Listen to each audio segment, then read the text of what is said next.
Well, hello, and thank you for joining us today for another episode of Together in Parkinson's. My name is Eileen Lynch, and I am the Executive Director of Parkinson's Resource Organization. If this is your first time with us, welcome. This podcast explores all things Parkinson's, and with us today is Samantha Elandary, MA, CCC-SLP, President and CEO of Parkinson's Voice Project, and a longtime speech-language pathologist specializing in Parkinson's speech therapy. Since 1999, Samantha has worked exclusively with individuals with Parkinson's and has devoted her life to making quality speech therapy accessible to patients. She's here today to tell us more about speech, swallowing, and resources to help people navigate these critical challenges. Welcome, Samantha, and thank you for joining us today. Thank you so much for this opportunity. We're really happy to introduce you to our audience, but I think it's best if you introduce yourself. So welcome and tell us a little bit about who you are. Well, I appreciate that. You said a lot of it already, but I've been a speech language pathologist for 33 years. I started working on this project in 1999, helping people with Parkinson's to not only regain the strength of their voices, but to retain those skills for their lifetime. I think that's something very unique about Parkinson Voice Project and about different therapy programs. We know that people with Parkinson's respond very well to therapy, and they do very well in physical therapy, speech therapy, but can they maintain it? And that's what we really want to help at Parkinson Voice Project. A little bit more about me. I had no idea when I was in graduate school that, actually even before, when I entered college, that I would end up leading an organization helping people with Parkinson's. I went into school, I thought I was going to be an English teacher. It was an English degree. I thought I would be teaching Shakespeare right now. But in the late while I was in school, my counselor said, well, you need to have a minor. And I thought, well, let's see, what do I want to do? Something that your viewers, your listeners may not know about me if they're not familiar with Parkinson Voice Project is that I was born with a cleft palate. I also had a lot of ear trouble growing up. I've had 11 surgeries. I actually don't hear out of my left ear, which I try to hide it pretty well. But I think that gives me a unique perspective of what patients, not just people with Parkinson's, but other people, what they're dealing with in terms of struggling with speech. And then I have, in addition, the hearing challenges. So I ended up double majoring in English and speech language pathology, and then went on to get my master's. The late 90s, I was working in a Dallas hospital, and I had an opportunity to work with some people with Parkinson's, and I started to recognize, wow, these patients can get better. They do so well. I mean, if they really put forth a lot of effort when they're speaking, when they concentrate, when they're deliberate, they can improve. But what I found was, as soon as therapy was over, then their speech, their swallowing started to decline, and it happened pretty rapidly. And so I think that's what started on it. Could I help people with Parkinson's not only regain the strength of their voices, regain their confidence, help them to feel better and stronger, help increase their independence, but help them maintain it? And that started on the journey of what is now Parkinson Voice Project. It took 6 years to figure out it's not just about the therapy. It's about the business model and what is it going to take? On the one hand, it's the therapy. What kind of therapy and follow-up do people with Parkinson's need? And then how do you supply that level of service in a Medicare-driven world? And that was a big challenge. And that's what took me 6 years to figure it out. And Parkinson Voice Project started in December 13th, 2005. So this is our 20th anniversary year. It was originally called, the organization was called the Texas Voice Project. I wasn't thinking big enough at that time.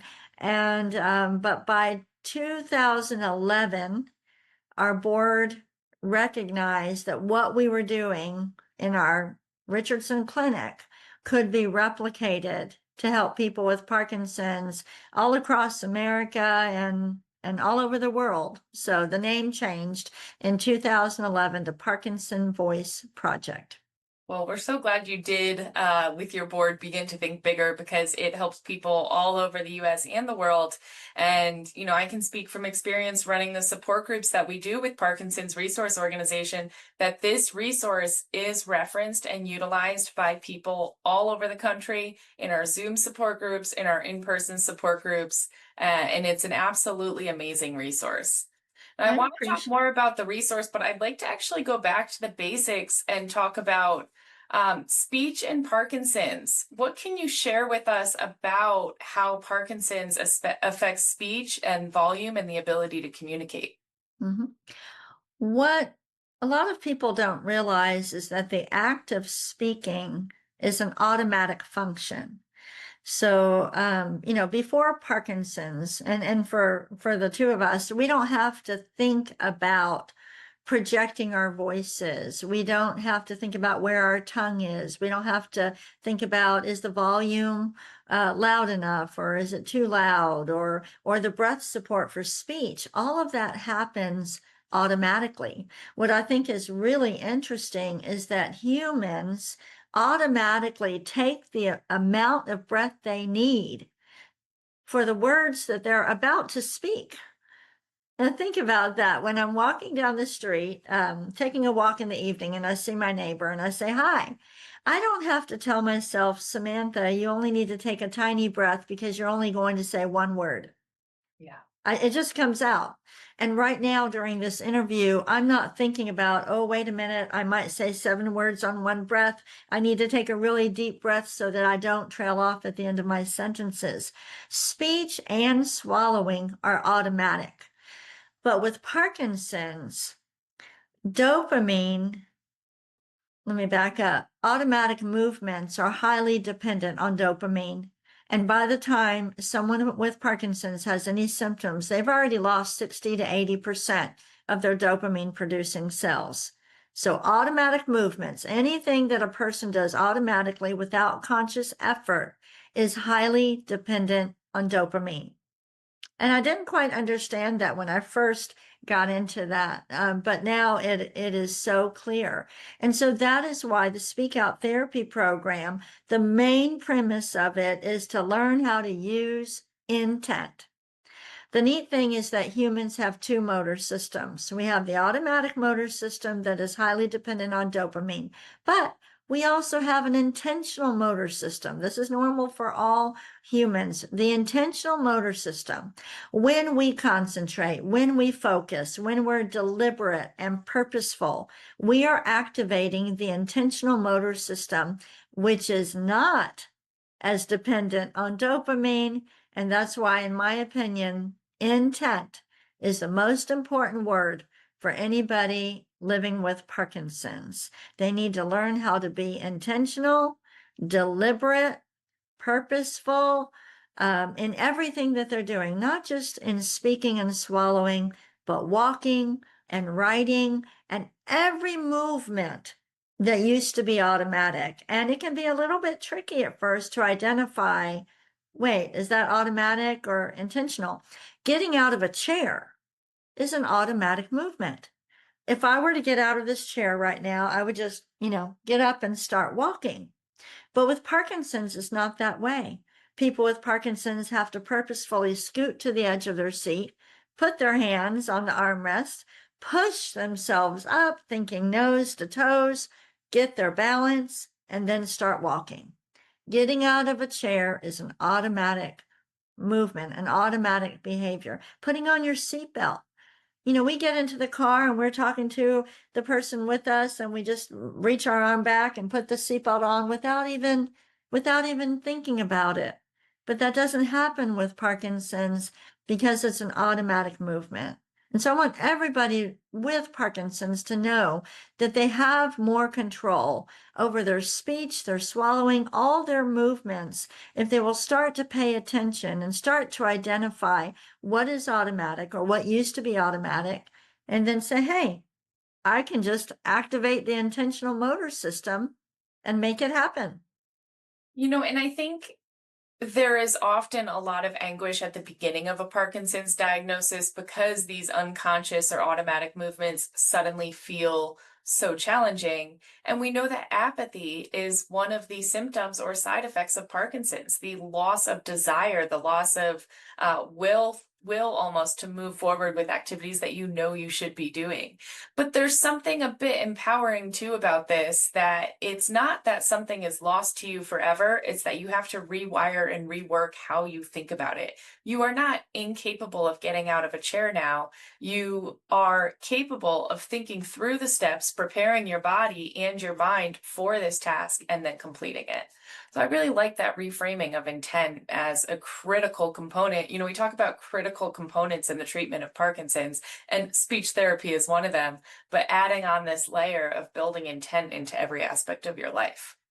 Well, it's critical because if people with Parkinson's do not use intent, if they let their movements continue to be automatic. So in this case, with speech, what happens with Parkinson's? Well, we know that Parkinson's is characterized by smaller movements, and people recognize that in terms of walking, smaller steps, smaller handwriting. But in terms of speech, what happens is the person starts to take a smaller breath when they're talking. They move their tongue in smaller movements because it feels to them like they can't do it. And that's because these are automatic. And so everything starts getting smaller and it starts getting weaker. And not because the person isn't capable of doing it, but because the person is not using their muscles to their full capacity. And so it's so hopeful and empowering when people realize, what? You mean I can do it? So many people come in for a speak out evaluation and they say, they'll be talking very softly and, I can't project my voice. I try and, I go out to dinner and I can't be understood. And I say, well, I want you to try this. And then we use intent and they go, oh my God, I didn't even know it was there. But you're right about the motivation. The lack of dopamine also helps us with our drive, our motivation, our motivation to get out of bed, get dressed and do that. And so it's very hard for people with Parkinson's because Parkinson's is a movement disorder that is battled by moving, and yet the person with Parkinson's is not motivated to do it. So it's a real challenge. And that was taken into consideration when we developed the Speak Out therapy program. Not only what is a treatment that will work, what will work financially in the Medicare world, what can therapists realistically implement. I'll tell you some of those stories out there of what therapists are having to do working in hospitals or home health, where they say, we're only allowed to do 6 therapy sessions. In some places, they're being told you may only see the patient twice. Oh my gosh. This is very serious. And so that's why when we developed Speak Out, it wasn't enough to say, here's this wonderful treatment we developed. Well, if it can't realistically be implemented in hospitals, rehab clinics, home health, all of that, then what good is it? Even if I can do the treatment and conduct research to prove it works, if it can't be implemented. But the motivation issues and also the sensory deficit issues, I want to bring that up. So the motivation issues, the program has been developed to be motivating, to set a routine for doing the exercises every day. And you mentioned to me about our Speak Out home practice sessions, and I bet we'll talk about that a little bit later, but they are offered 5 days a week because we're trying to help the patients develop a routine. Yeah. It costs more money to do that. It's a lot more time, But imagine the difference if we just said, join us every Monday for our Speak Out Home practice versus it's available to you 5 days a week live. The recordings are available every single day. We did that for the motivation issues. And then the sensory deficit. People with Parkinson's, the way that they are speaking doesn't sound to them, doesn't feel to them the way it sounds to other people. Most people with Parkinson's, when they first enter the Speak Out program, when they first come for their Speak Out evaluation, sometimes they really don't think they have a problem. In fact, it's not unusual for people to schedule the appointment to prove to their spouse that they're fine. I was just about to say, I know the caregiver comes in somewhere. Yeah. Okay, fine. I'll go for that speech evaluation just to prove that you're the one with the hearing problem. And so part of the Speak Out therapy program involves a lot of video recording, audio recording. Since the pandemic, we used a lot more video recording. It's so easy, but audio recording so that the patient can hear what their voice sounds like to other people. And they start to understand that sensory deficit, like there is a disconnect between how it feels to me and how it sounds to other people. And that's why people with Parkinson's need to work one-on-one with a speech language pathologist and then engage in the home practice sessions and the sing-alongs and the weekly groups. Same thing for physical therapy. They need to work one-on-one with a physical therapist because these sensory deficits are very real. The motivation issues are very challenging. And so it's not enough to do the groups, the boxing groups and the dancing groups and the home practice sessions. You've got to address the sensory and the motivation issues, and those are best addressed working one-on-one with a therapist, bringing the spouse in, doing the video recordings, and helping them to understand. Because if somebody doesn't recognize that they do have a problem, they won't do therapy and they won't follow through with the home practice. Well, I think it's really important that you emphasized the importance of one-on-one and a daily practice and those regular exercises. It's not enough to do one or the other. And it's also not enough to do, 6 or 8 weeks of therapy and then think, okay, it's all over. I'm done. I'm fixed. We sometimes refer to it as going back in for a tune-up. And you touched on another really real thing, Samantha, which is the challenge with the insurance companies. We see this a lot with physical therapy, where someone is approved for 6 weeks of physical therapy or 6 sessions of physical therapy, but with a neurodegenerative condition like Parkinson's, there's not a knee injury to fix or a back injury to fix. There is a chronic issue that needs addressing. We say use it or lose it. And the same definitely applies with speech therapy as well, that the challenge of getting approved for the treatments you need while you are battling something like Parkinson's apathy sometimes feels insurmountable. So I wonder if you can tell us now a little bit more in detail about the Speak Out program, how you've navigated some of those issues with insurance, with Medicaid, and what people can expect when they go to a Speak Out program. Mm-hmm. At Parkinson Voice Project in 2008, we stopped billing Medicare. So our clinic in Texas, we can treat anybody in the state of Texas, and we use a pay it forward system instead of billing Medicare. So patients receive whatever therapy they need, and then they're invited to make a donation to help the next person to go through treatment. We are replicating our model in Texas. It's a little bit challenging. There's so many, besides the Medicare, there's the speech licensing issues. It's very complex. We would love to treat everybody all over the world.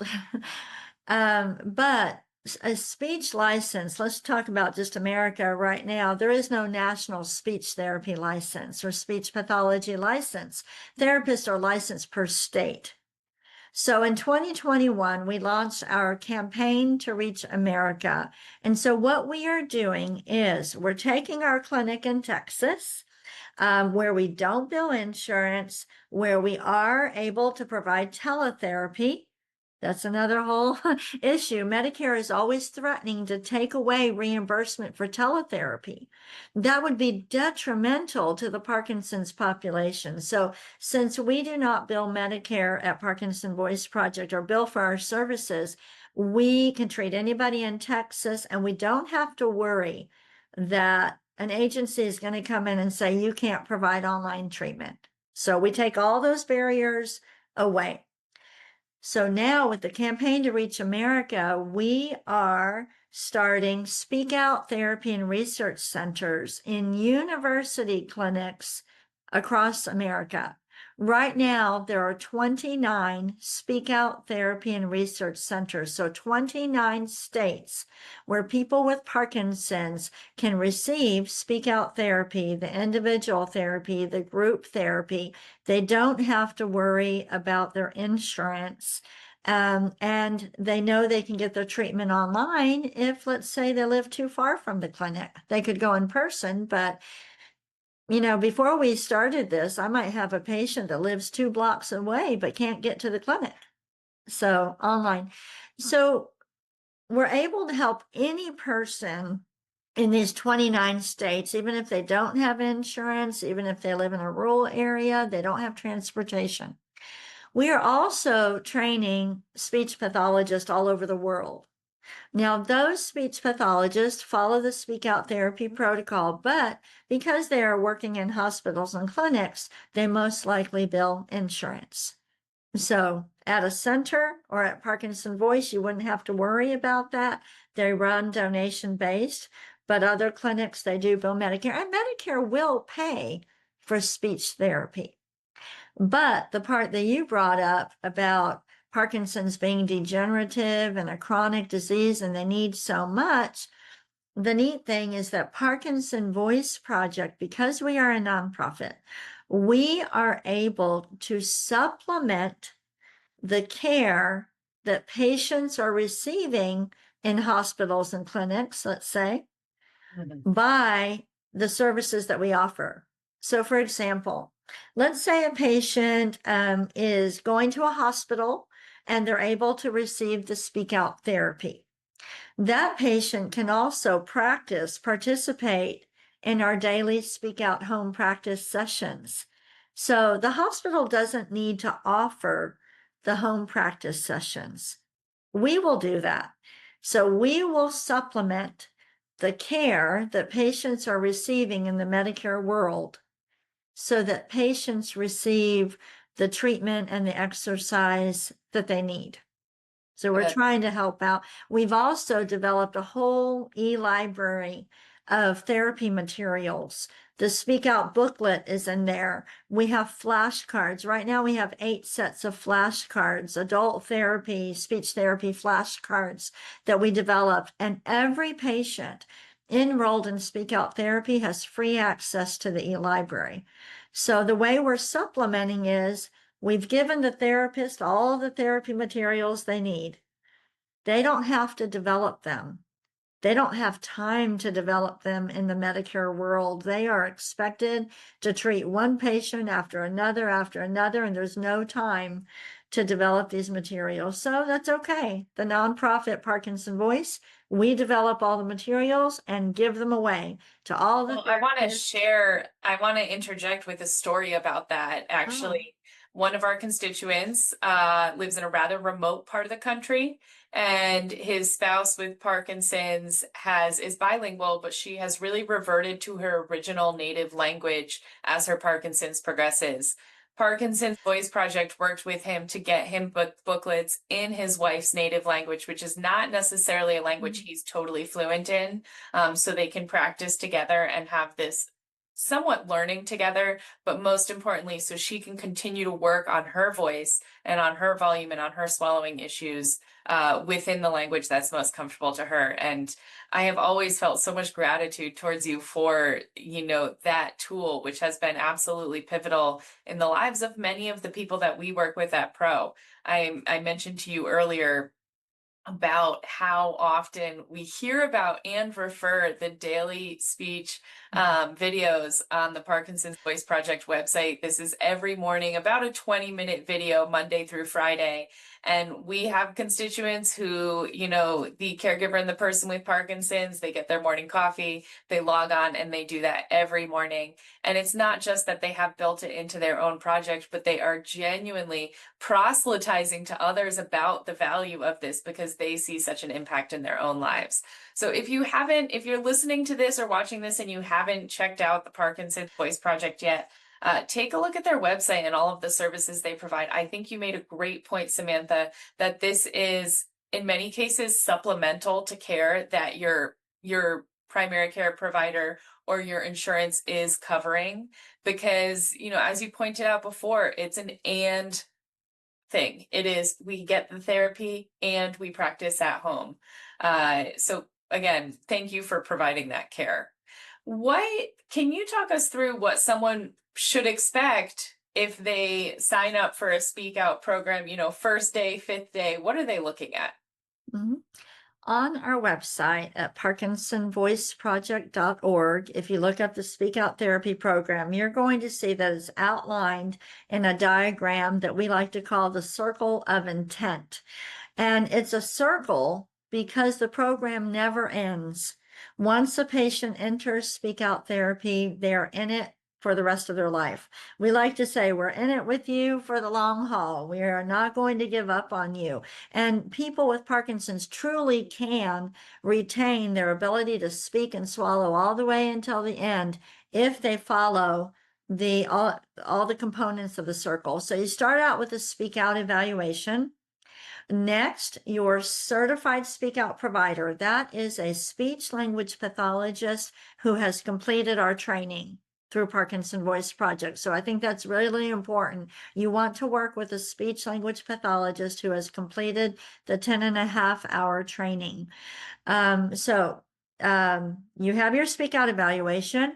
Your certified Speak Out provider will order you a booklet. If you live in the US, we ship a Speak Out booklet to everybody. We give you a physical copy. We're not able to ship them outside the US, unfortunately. So the therapist will order your booklet, and the therapist will also give you free access to the Speak Out e-library. In other words, you need your materials. You need to get your tools together so that you can be successful. Imagine how different it would be if we did the eval, but we didn't have any materials. With Parkinson's being progressive, degenerative, and something you have to work on for the rest of your life, you need the materials. It's hard. And so after that, you need to be educated about the automatic and the intentional motor system. So we have a 30-minute What is Parkinson's video. That's part of the treatment because we need the family and the patient to understand they have more power, they have more control over their speech and swallowing. So they have their booklet, they have the e-library, they watch the video with their family and their close friends, then they start one-on-one therapy. During therapy, we're strengthening all the muscles the patient is using for speaking and swallowing through a series of exercises. The patient is practicing twice a day, not long, 15, 20-minute sessions. And we're teaching the patient what it means to speak with intent. And we are purposefully getting them to do that. And what might be the most important goal in one-on-one therapy is to establish a consistent, a daily home practice routine. If somebody goes through therapy and they do not establish the home practice routine, you might as well not have gone through therapy. So that is a critical goal in the one-on-one therapy. Toward the end of one-on-one therapy, you enter the group part. Patients meet with their certified Speak Out provider and other group members that are similar to them. What I mean similar to them is some people enter the program when they're struggling to produce single words and phrases. Other people are able to carry on a conversation, tell jokes, things like that. The Speak Out therapy group is unique in that you should be separated. You should be in a group of people who have the same struggles as you. You don't want to put someone in a group, someone who can only who is struggling to say, how are you, in the same group as somebody who can tell a joke, give directions. That's very important. It's something different. If you think, and I know you're very familiar with the Parkinson's world and the different groups available, you can't put everybody in the same group. It's very hard. People miss out. They don't get the treatment that they need. And I also think I want people to know you can have somebody that goes into a group and they actually could get depressed. And because they're comparing themselves to somebody else, and nobody with Parkinson's should do that. Never want to compare your situation with somebody else, because everybody with Parkinson's is different. We don't know if the person you see at the support group has a Parkinson plus disorder. We don't know if maybe they didn't find out about speak out therapy until their speech had declined so much. I mean, they just found out about it. It's not the same. We don't know how much people are exercising, what kind of support they have at home. So the speak out therapy groups, it's important. You're in a group of your peers, and then every 6 months you come in for a speak out refresher. That's that reevaluation, that check-in. Tune up. Yeah, it's a tune-up. Interesting story. We used to call it a reevaluation. And so we'd call people and say, it's time for your reevaluation. And they go, oh, it was almost like going to the dentist. Like, let me start flossing before I come in for that. Let me start doing the exercises. But now we say, it's time for your speak out refresher. Do you want to schedule it? Oh, sure. I mean, a refresher sounds so nice, so more people follow through just from tweaking that. The power of words. The power of words. It is. And the refresher, though, at the refresher, what we do is we go through the circle. Do you have your booklet? Did you spill coffee on it? I actually had somebody wear out their booklet. That's only happened once in 20 in 20 plus years. I couldn't imagine. He practiced so much. The ends of the book were all frayed and he had it all marked up. I was like, you need a new booklet. Let me get you one. Maybe when they first entered the program, they weren't comfortable with the e-library technology, but now they are. So we're going to get them in there. When's the last time you saw the What is Parkinson's video? Let's watch it. Let's get your kids to watch it now. We're building support. Sometimes it's too much to do at once. And so every 6 months or so, we come in for that tune-up or the refresher, and we just keep going around the circle. Do you need one-on-one therapy? Maybe you don't. You've been participating in the Speak Out Home practice sessions. You've been doing your exercises and going to the weekly group. You're doing great. Come back in 6 months and we'll check in again, but it's constant. And it's the same treatment plan that people with Parkinson's should use for physical therapy. Get the supplies, find a place in your house, get a big mirror. Because again, how a person feels and what's really happening is not the same. Find a room in your house, a corner in your house, get a big full-size mirror, get a sturdy chair, get the materials you need, educate yourself, educate your family, do one-on-one, participate in groups, and check in every 6 months.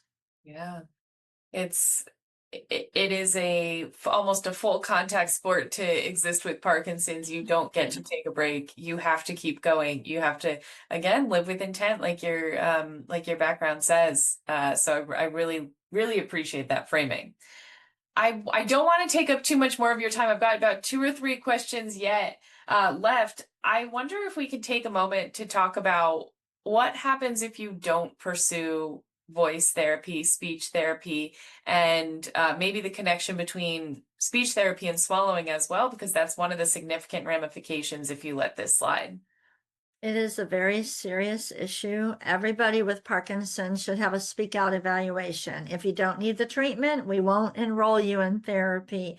But because Parkinson's is characterized by smaller movements, and again, people usually recognize the mobility issues first. If you trip over a curb or you fall down, you go, wow, I have a problem. I better go do physical therapy. But with speech, you go to a restaurant, you order your food, the waitress doesn't hear you, leans in, and you say it again or you point, and the moment kind of passes. But what's happening is that the movements that we use for speaking and swallowing are getting smaller and smaller. The breaths that we're taking are smaller. People don't realize that in order to cough, so if I were to, I have to be able to take a deep breath. So people with Parkinson's who do not enroll in speak out therapy or speech therapy, these movements are getting smaller and they're getting weaker. And so in terms of speech, I hate to say it, but it's the truth. It can get so bad that somebody could live the last 5 years of their life not being able to say one word and not being able to eat by mouth. And it's that serious. And that's what motivates me. That was the motivation in the late 90s to help people with Parkinson's. If they go through therapy, they do so well. And if we can help them maintain it and keep up with it, then they will keep their speech and their swallowing skills. Could it get difficult toward the end?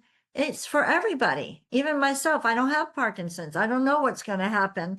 I hope, like everybody else, I die in my sleep. That's what I want. But it doesn't have to be difficult, but it is the absolute truth that if people do not receive, if they don't work on this, they could end up meaning that not being able to talk or swallow. And what that looks like is hard if you've never seen it. It's really hard to think about what do you mean? I'm talking about the person is moving their mouth and no sound is coming out. And they can't even communicate basic needs. And in terms of the swallowing, because the breathing gets weak, imagine trying to take a breath. Imagine trying to cough without taking a breath. So something goes down the wrong way. Everybody experiences, some water went down the wrong way. It happened to me the other day, and you start coughing, right? And that's good. It's a good thing. But if the muscles get weaker and smaller, then the person isn't even able to cough. It's terrible. In fact, research shows that 70% of the mortality rate in Parkinson's is due to swallowing complications. But I want to stress that it does not need to be that way. We know how to treat it. We know it's hard. We know the motivation issues, the sensory deficit issues make it more complicated to treat. If we didn't have those issues, if people recognized they had a problem and they were motivated to exercise, it'd be pretty easy to treat. But we recognize that it's not easy, but we have addressed those issues in the Speak Out Therapy program, and we know exactly how to help you. And we're working like crazy to get more speech pathologists trained, because there are patients who do not have access to the treatment because there is not a provider. We just had somebody reach out from the Netherlands. There's no provider in the Netherlands. And so we will do everything we can. In fact, if you have anybody practicing from the Netherlands, we're offering to train some therapists at no cost in order to get those patients the treatment. So it's detrimental not to do anything about it. But I also want to say it's easier to treat if the problem is small. So even if you don't think you have a problem, it feels normal to you. If people are leaning in or your spouse is saying something, go have the speech evaluation. Let us record you so you can hear what it sounds like and start. Because if you start soon, you probably can get your voice back up to a normal level. Nobody would even know you had Parkinson's based on how you're talking. It absolutely can happen like that. But the longer you wait and the more it progresses, if you wait until you can't be heard or you're coughing and choking when you're eating, you can still be treated. You can still get better, but it's going to be a lot harder. Yeah. And that's not just anecdotal, that is research backed. And we see those trends in exercise as well, that the earlier you incorporate these movements and these therapies into your life, the slower your quality of life symptoms progress with Parkinson's. I So use this analogy kind of like you're in, I used to say ocean, and the patient said that's not realistic. Okay. So you're in a lake, okay, in an inner tube or life preserver, okay. Parkinson's is kind of like that. You're hanging on to the life preserver, okay, and you're okay. You are okay. But if you don't have that and you're trying to tread water, it's not going to work. It's like you're always fighting to try to get better. So these treatments that are available to people with Parkinson's, not just speak out therapy, but all the other treatments are like a life preserver. You're not out of the water. We're not going to cure you, okay? But you're okay, and you will survive. I had a donor refer to our program, our Parkinson Voice Project, as a mission of mercy. And I said, what do you mean by that? And she said, because you're not going to cure Parkinson's, but you are making the lives of people with Parkinson's so much better. And that's what we're doing. And we're doing everything we can. And we also have ideas all the time. So as we come up with ideas, I think that's something unique. We run a clinic in Richardson, Texas. So it's not just that we developed a treatment and we're out there trying to get more therapists trained. We are actively treating patients. So we come up with new ideas all the time that will make it even easier for people with Parkinson's or make it more motivating. Our latest invention is a joke book.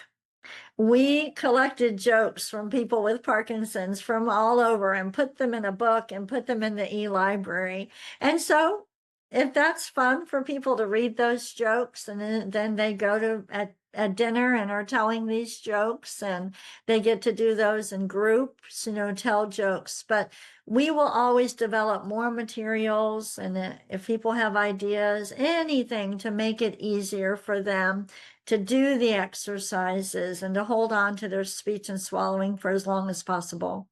well, since you are on the forefront of developing a lot of therapies and figuring out how to make it better, you've also been in the Parkinson's world for a long time. I'm curious, what trends do you see in disease progression and care? And, what gives you concern or maybe hope? I think there are a lot of treatments. Of course, there's so many medications. Um, there's so much more that still needs to be done. And what I mean by this, there's so much out here that will help. You've got so many different medications, and then you've got speak out therapy, and then you have the physical therapy programs and the boxing, which is just exploding, and dance for PD. All of this is available to people.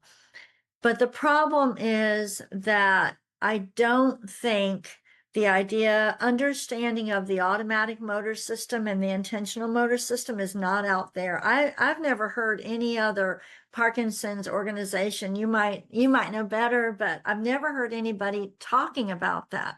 So although there's all these treatments out there and everything, we're not talking about that they actually do have they actually can get better. We're not talking about, we hear apathy and motivation, but the sensory deficit, I don't hear people talking about that. So there's a lot of friction, a lot of frustration between husband and wife because they don't understand this sensory issue. I hate to say it. I've had some spouses who say, my wife or my husband is just lazy, stubborn.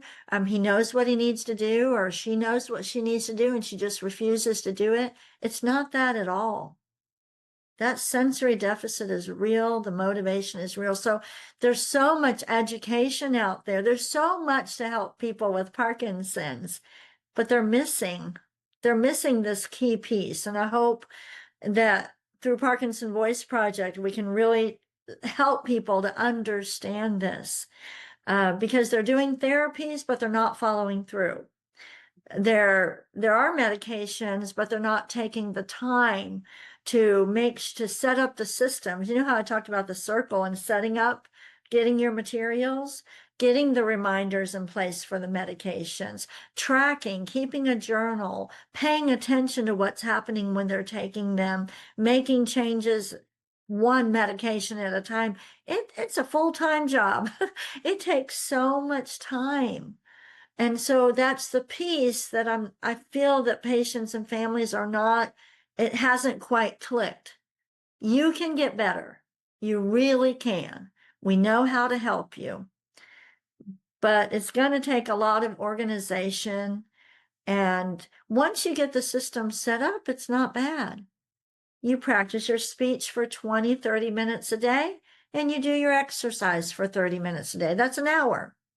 You get all your systems in place for your medications, get the schedule out, but it can be overwhelming at first. I do want to mention that Dr. Ray Dorsey's book just came out, The Parkinson's Plan. So I think that is something in the future that we'll be learning more about, and the environmental factors that are contributing to Parkinson's.